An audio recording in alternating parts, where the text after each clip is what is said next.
ये राहुल बनाम नरेंद्र मोदी बिल्कुल नहीं है। ये कांग्रेस बनाम बीजेपी है। कांग्रेस विचारधारा बनाम आरएसएस, बीजेपी विचारधारा। सब लोग पहचान गए, कांग्रेस अध्यक्ष सोनिया जी, राहुल जी, सब लोग, खड़गे जी, सब लोग थे वहाँ। सब लोग पहचान गए कि वक्त आ गया है कि चुनावी राजनीति के साथ साथ हमें विचारधारा की राजनीति में भी सक्रिय होना चाहिए और इसको सीधा हमें मुकाबला करना चाहिए। जयराम जी, समझ में ये नहीं आता कि एक पॉलिटिकल पार्टी पॉलिटिक्स और इलेक्शन को क्या इंस्ट्रूमेंट नहीं मानती डेमोक्रेसी को, सोसाइटी को चेंज करने के लिए? बिल्कुल, हम एक राजनीतिक दल हैं, कोई सन्यासियों का संगठन नहीं, कोई एनजीओ तो है नहीं। हम चुनाव लड़ेंगे और जीतने के लिए हम लड़ते हैं। अभी तक जो मीडिया में मैंने इमेज देखी राहुल गांधी की पिछले एक दशक में, वो एक कैसे राजकुमार की थी जो पार्ट टाइम पॉलिटिशियन है, जिसको चांदी का चम्मच मिला है। राजनीति वो कहता है जहर है, पॉइजन है पॉलिटिक्क्स। अब जो नए राहुल गांधी इस यात्रा के बाद निकल कर आए हैं, उन्हें आप कैसे डिफाइन करेंगे? आप डिफाइन कैसे करेंगे? मैं जब 1962-63 जब मैं 10 साल का था, मैंने मेरा पहला हिंदी फिल्म देखा था। आपको याद होगा, एक हिट मूवी था, देवानंद और साधना, असली नकली। तो ये तो असली नकली, ये असली राहुल गांधी आप देख रहे हैं। असली कैसे हैं? क्या है राहुल? जो नकली थे, जो नकली बनाया गया था उनको, आज वो असली राहुल गांधी दिखाई दे रहे हैं।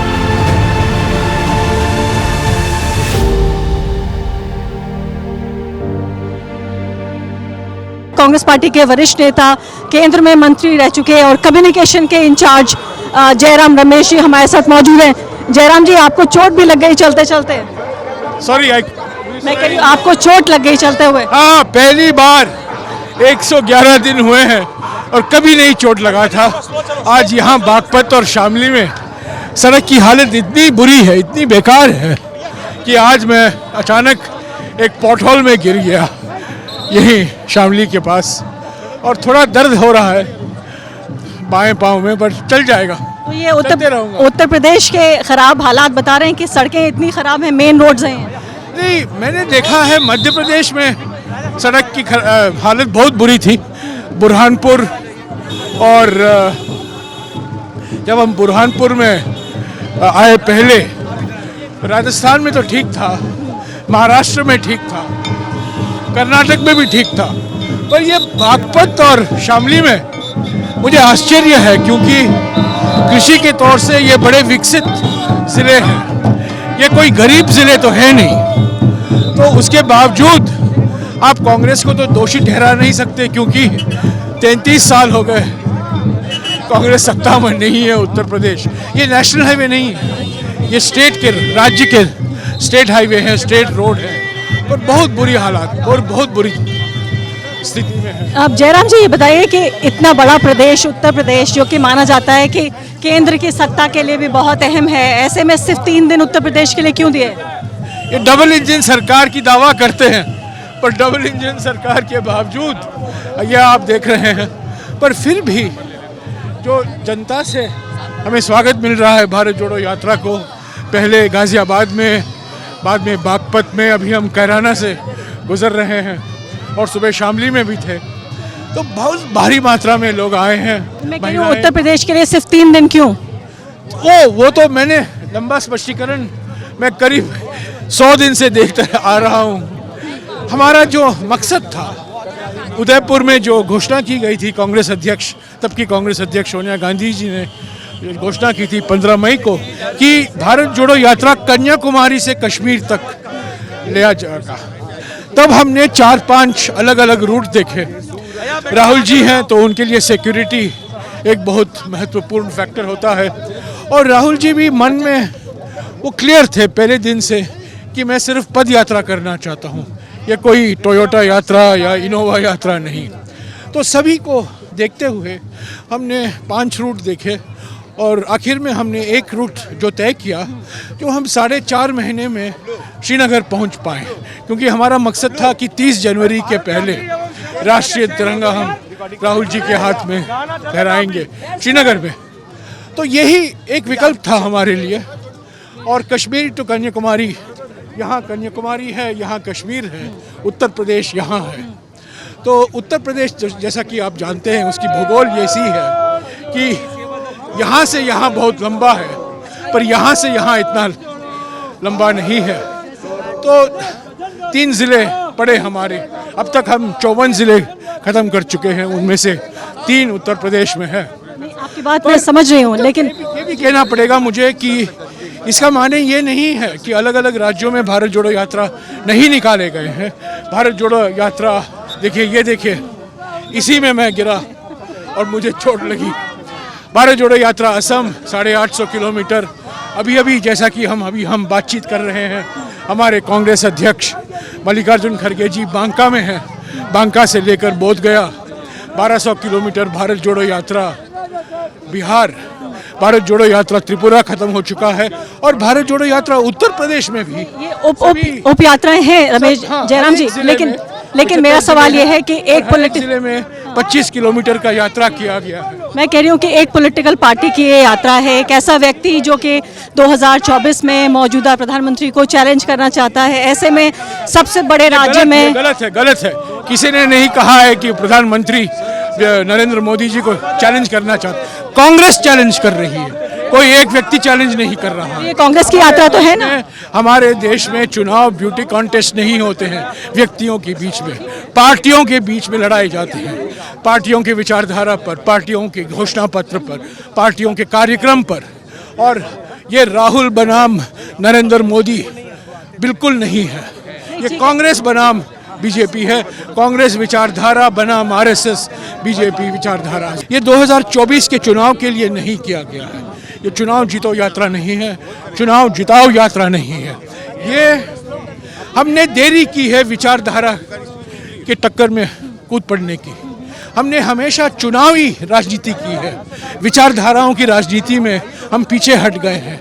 और अब उदयपुर में जब इस पर चर्चा हुई, सब लोग पहचान गए, कांग्रेस अध्यक्ष सोनिया जी, राहुल जी, सब लोग, खड़गे जी, सब लोग थे वहाँ, सब लोग पहचान गए कि वक्त आ गया है कि चुनावी राजनीति के साथ साथ हमें विचारधारा की राजनीति में भी सक्रिय होना चाहिए, और इसको सीधा हमें मुकाबला करना चाहिए। और उसका नतीजा है भारत जोड़ो यात्रा। इसका चुनाव पर क्या असर होगा, ये अलग सा सवाल। लेकिन जयराम जी, समझ में ये नहीं आता कि एक पॉलिटिकल पार्टी पॉलिटिक्स और इलेक्शन को क्या इंस्ट्रूमेंट नहीं मानती डेमोक्रेसी को, सोसाइटी को चेंज करने के लिए? बिल्कुल, हम एक राजनीतिक दल हैं, कोई सन्यासियों का संगठन नहीं है, कोई एनजीओ तो है नहीं।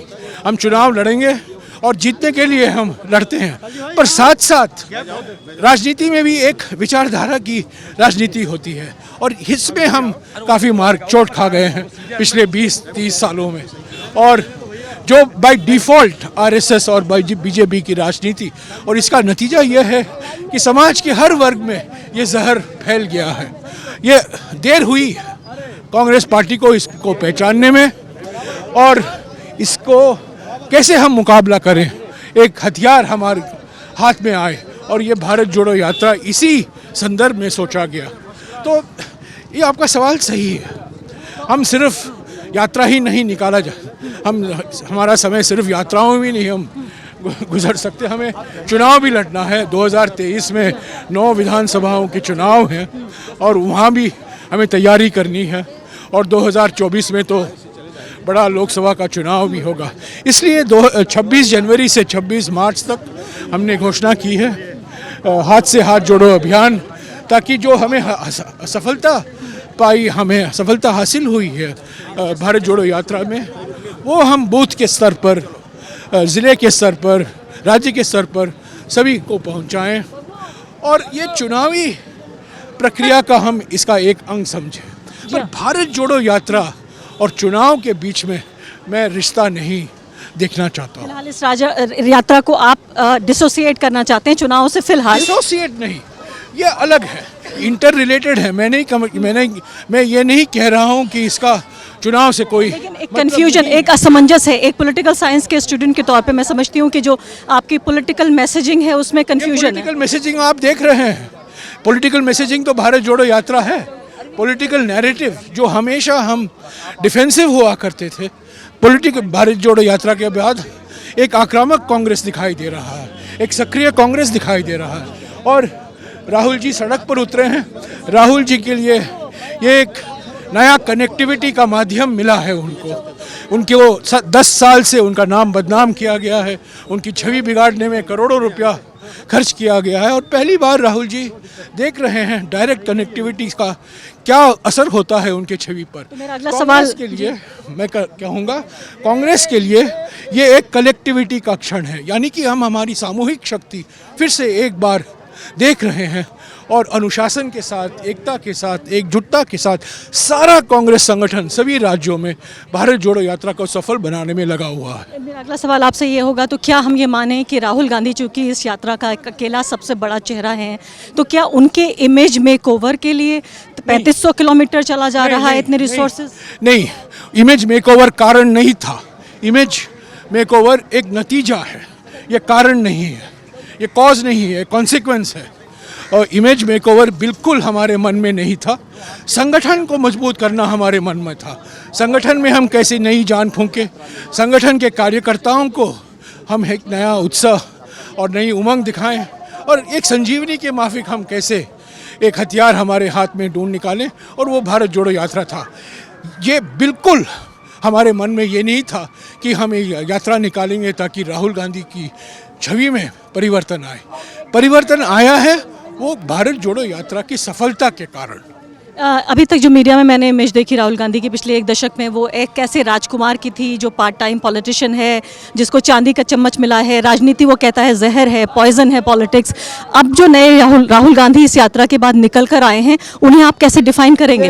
आप डिफाइन कैसे करेंगे? मैं जब 1962-63 जब मैं 10 साल का था, मैंने मेरा पहला हिंदी फिल्म देखा था। आपको याद होगा, एक हिट मूवी था देवानंद और साधना, असली नकली।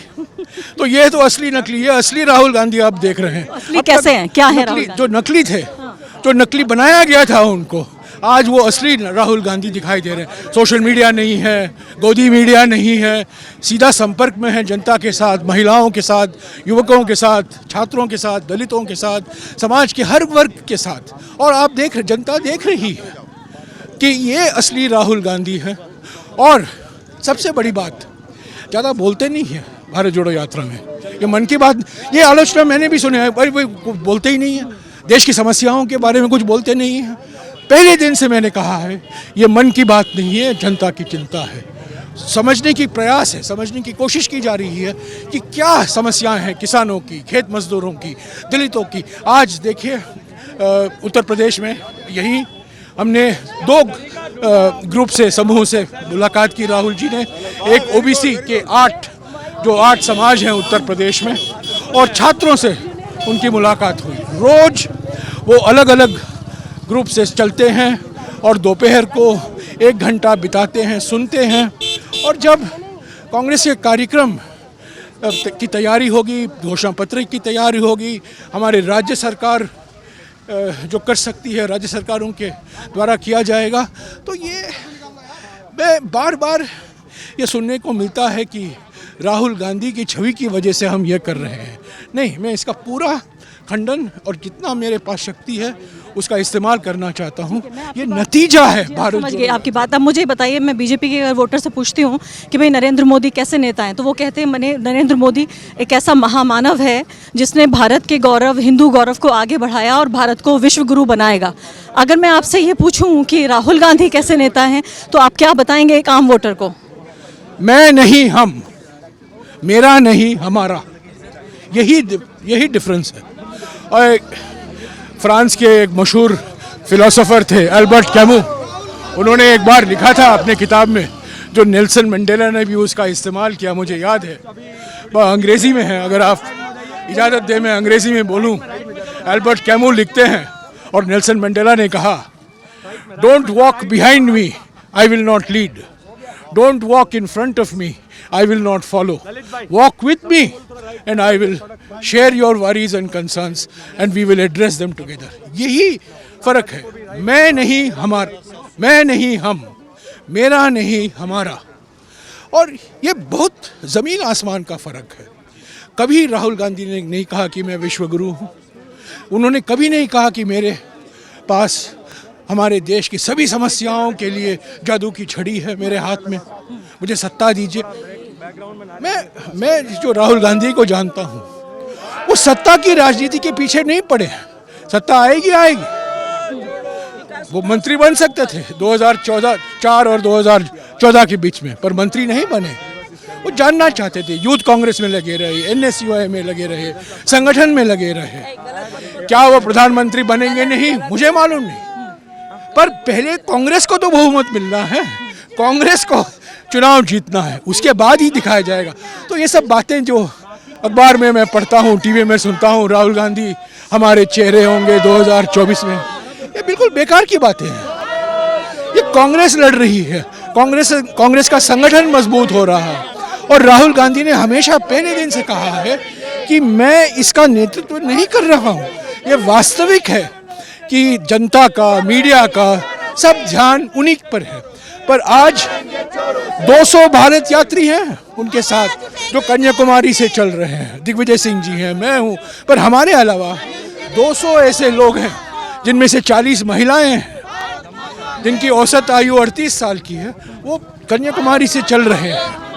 तो ये बहुत सारे लोगों से, एक व्यक्ति की यात्रा नहीं। जी हाँ, मैं ऐसे काफी लोगों से मैं भी मिली। मैं आपसे विचारधारा के स्तर पर 2 सवाल पूछना चाहती हूँ, क्योंकि मैं विचारधारा के स्तर पर 2 सवाल पूछना चाहती हूँ, आइडियोलॉजी के हिसाब से। जी हाँ, लगाए जा रहे हैं, हाँ। विचारधारा के स्तर पर, क्योंकि ये पूरी जो यात्रा है कहीं ना कहीं एक भारत के विचार को नए सिरे से सामने रखने की यात्रा है। मुझे आज भी याद है। मैं 1 मिनट सवाल अपना पूरा कर लेती हूँ। मेरा सवाल ये है कि एक तरफ भाजपा आरएसएस है जो ये कहते हैं कि हम भारत को हिंदू राष्ट्र बनाना चाहते हैं, और बहुत सालों तक हिंदू समुदाय के लोगों को गुलाम बना कर रखा गया, 2M दर्जे का नागरिक बना के रखा गया। अब उनके गौरव का समय आ गया है। ऐसे में राहुल गांधी और कांग्रेस पार्टी भारत की जनता को इसके बदल में क्या सपना दिखाएंगे? देखिए, मुझे आज भी याद है जब उदयपुर में इस पर चर्चा हुई, एक बात उभर कर आई। ये जब हमने भारत जोड़ो यात्रा का नाम दिया, तब कई लोगों ने पूछा, भाई इसकी आलोचना होगी, भारत को तो कोई तोड़ नहीं रहा है, भारत तो टूट नहीं रहा है, तो आप क्यों भारत जोड़ो यात्रा निकाले? अभी भी बीजेपी की ओर से यही बात सुनने को मिल रहा है। तो मेरा इस सवाल का जवाब यह है, इस आलोचना का जवाब यह है कि आज अगर आप देखें, आज हमारा समाज, हमारा लोकतंत्र, हमारी अर्थव्यवस्था, हमारी सारा देश खतरे में है, कमज़ोर हो रहा है, हमारे प्रधानमंत्री की नीयत और प्रधानमंत्री की विचारधारा और प्रधानमंत्री की नीतियों के कारण। किस तरह? मैं 3 ऐसे मुद्दे गिनाऊंगा जो बार बार भारत जोड़ो यात्रा में हम लोग और राहुल जी उठाते रहे हैं। एक, हमारे समाज में आर्थिक विषमताएं बढ़ रही हैं, महंगाई, बेरोजगारी, जीएसटी, हम दो हमारे दो। तो आर्थिक विषमताओं बढ़ने से खतरा तो होता ही है। दूसरी बात, सामाजिक ध्रुवीकरण को प्रोत्साहन दिया जा रहा है, भाषा के नाम पर, धर्म के नाम पर, जाति के नाम पर, प्रांत के नाम पर विभाजन किया जा रहा है, चुनावी रणनीति बन गई है सामाजिक ध्रुवीकरण।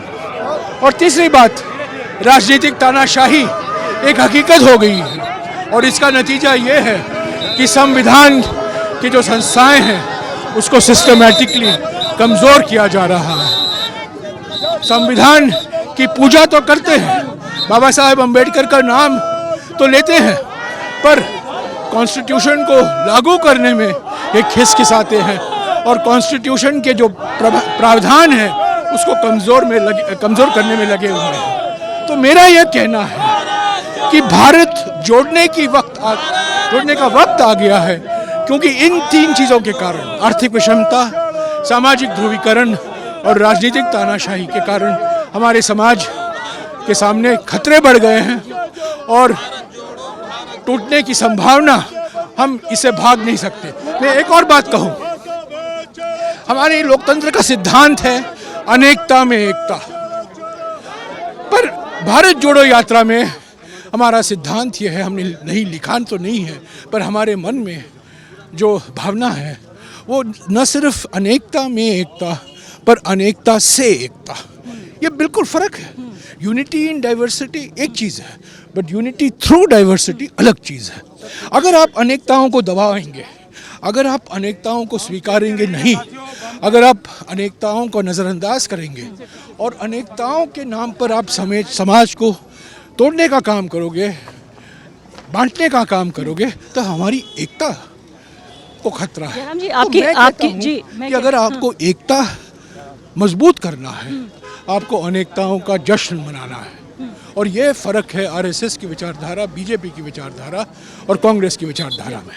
ठीक ये है, हम जनता तक नहीं ले पाए। वो एक रूपता का जिक्र करें, आपकी बात पूरी तरीके से मैं सहमत हूँ और कोई भी शायद एक भारत का नागरिक जो कि सही तरीके से सोच पाता हो वो सहमत होगा। लेकिन मैं आपको उदाहरण देना चाहती हूँ कि एक तरफ राजनीति वो है जहाँ लोग ये कहते हैं कि भाई भारत के इतिहास में पहला ऐसा प्रधानमंत्री जो राम मंदिर बनवा रहा है, पहला ऐसा प्रधानमंत्री जो कि आर्टिकल 370 उसने हटा लिया कश्मीर से, पहला ऐसा प्रधानमंत्री जिसने CAA कानून बना दिया। तो जो इमोशनल मैसेजिंग है, इमोशनल जो अपील है इन कानूनों की, इन फैसलों की, उससे आप संवैधानिकता के जरिए कैसे लड़ेंगे इसको? ये बात सही है कि वो उनकी राजनीति सिर्फ भावना की राजनीति नहीं है, डर की राजनीति है।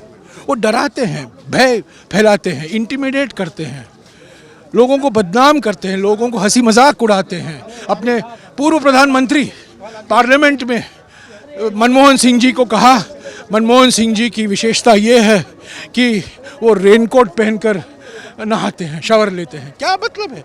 ये ऐसी बातें प्रधानमंत्री बोलते हैं। तो प्रधानमंत्री, हाँ ये बात सही है, लोग कहते हैं कि वो इमोशन को अपील करते हैं। मैं नहीं कहता, मैं समझता हूँ प्रधानमंत्री भय फैलाने में लगे हुए हैं, डर फैलाते हैं, अपने विरोधियों को इंटिमिडेट करते हैं, ये प्रतिशोध की राजनीति करते हैं, ये उत्पीड़न की राजनीति करते हैं, हैरेसमेंट, इंटिमिडेशन। मैंने एक आपके बार पास कहा जवाब क्या है? कि हमारे प्रधानमंत्री बार बार FDI की बात करते हैं, उनका वास्तविक है कि वो FDI की बात करेंगे। F fear, D defamation, I intimidation. ये असली FDI है, नरेंद्र मोदी की FDI। आखिरी सवाल बताइए मुझे कि अब ये यात्रा जो कि लगभग अपने खात्मे पर है, मुकम्मल होने वाली है 20-25 दिन के दौरान, अभी तक इस यात्रा से क्या हासिल हुआ आपको? हम चले हैं, रोज़ 111 दिन हो गए हैं, रोज़ 23-24 किलोमीटर चलते हैं। मेरे लिए तो रोज़ माइंड वर्सेस बॉडी का स्ट्रगल है, और शरीर कहता है मत चलो, मन कहता है, दिमाग कहता है चलना ही चाहिए। और मुझे खुशी है कि आज के चोट के बावजूद मैं चल रहा हूँ। ये तो मेरी व्यक्तिगत के लिए है, मैं समझता हूँ मेरे लिए बहुत बड़ी उपलब्धि है। मैं नहीं समझता था कि 68 साल की उम्र में मैं रोज़ 24 किलोमीटर चल पाऊँगा। पर अगर आप कांग्रेस पार्टी के लिए देखें, बहुत बड़ी उपलब्धि है। रोज़ 5:30 बजे उठना, ध्वजवंदन करना, 5:30 बजे शुरू करना, ये अनुशासन, ये एकता, ये एकजुटता, ये कांग्रेस को लोग कहते हैं ना कांग्रेस में, यार कांग्रेस है, हमने करके दिखाया है। अनुशासन जो मैंने देखा है 111 दिन में, जिस तरीके से हमारे संगठन ज़िले के स्तर पर, राज्य के स्तर पर, ब्लॉक के स्तर पर, जिस तरीके से उन्होंने सब डिटेल को देखा है, ये बहुत बड़ी उपलब्धि है हमारे संगठन के लिए। और मैं उम्मीद करता हूँ कि जो सफलता हमने हासिल की है इसको हम बरकरार रखें, क्योंकि ऐसा नहीं हो कि ठीक है भारत जोड़ो यात्रा हो गया, इसके बाद हम पुराने रीति रिवाज में वापस लौट आए। पर मैं नहीं समझता हूँ क्यों होगा, क्योंकि जो उत्साह मैंने देखा है, और बहुत से लोग मुझे मिलते हैं रोज़, ख़ास तौर से युवा कार्यकर्ता, उन्होंने कहा है सर पहली बार हमें रोशनी दिख रही है टनल के एंड तक, light at the end of the tunnel जिसे कहते हैं, और उमंग आई है। तो पर मैं आपकी बात से सहमत हूँ कि अगर अब चुनाव हारते जाएं तो इसका कोई असर नहीं होगा। तो इसलिए हिमाचल में हमारा चुनाव जीतना बहुत महत्वपूर्ण था। तो मैं भारत जोड़ो यात्रा को एक तरह से हमारे संगठन के लिए बूस्टर डोज के माफिक देखता हूँ।